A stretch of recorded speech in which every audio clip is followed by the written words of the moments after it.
everyone knows, these are definitely uncertain economic times for a great majority of the country.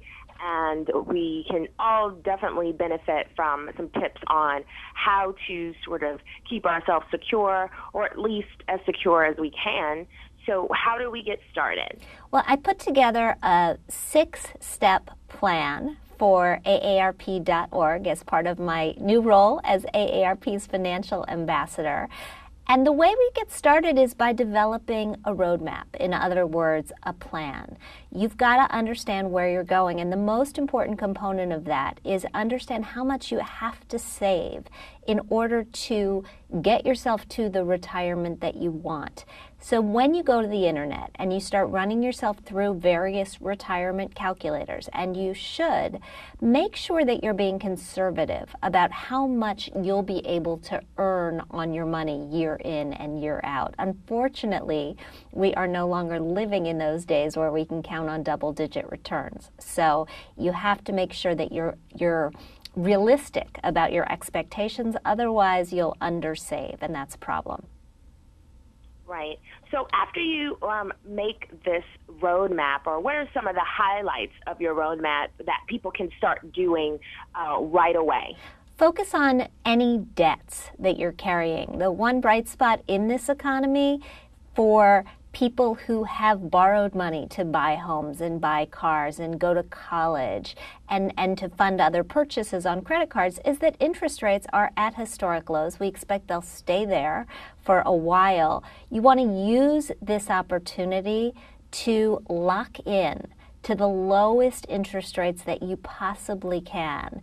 And if your credit score is just so-so, if you think that you could work on that a little bit, well, go ahead, spend a year working on your credit score and then lock into these low rates. And after you sort of reduce debt, then what's your next thing to focus on? Or if you're looking to buy a home in this economy but aren't sure, how to go about it, can you shine some light on that?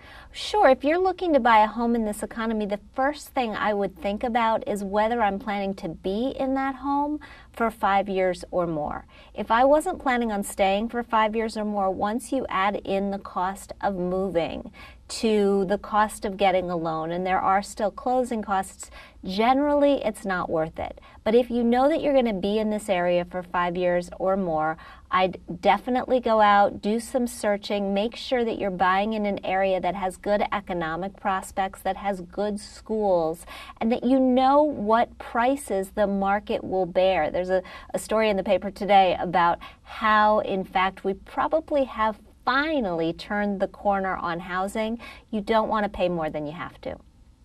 And last but not least, you being one of the professionals in the financial industry, do you feel that we can sort of at some point take on a form of optimism? Do you see the economy turning around anytime soon? I'm definitely optimistic. I think that we are, in the long run, going to be just fine. Short term, getting out of this great recession, as they call it, has certainly proven to be more of a process, more of a journey, and an up and down one at that, than a straight trajectory up. And the most important thing that you can do for your own personal economy, your own individual economy, is save more money. Because when you save more, you've got a safety net, you feel better, you have more options, and that gives you choice about where you want to go next.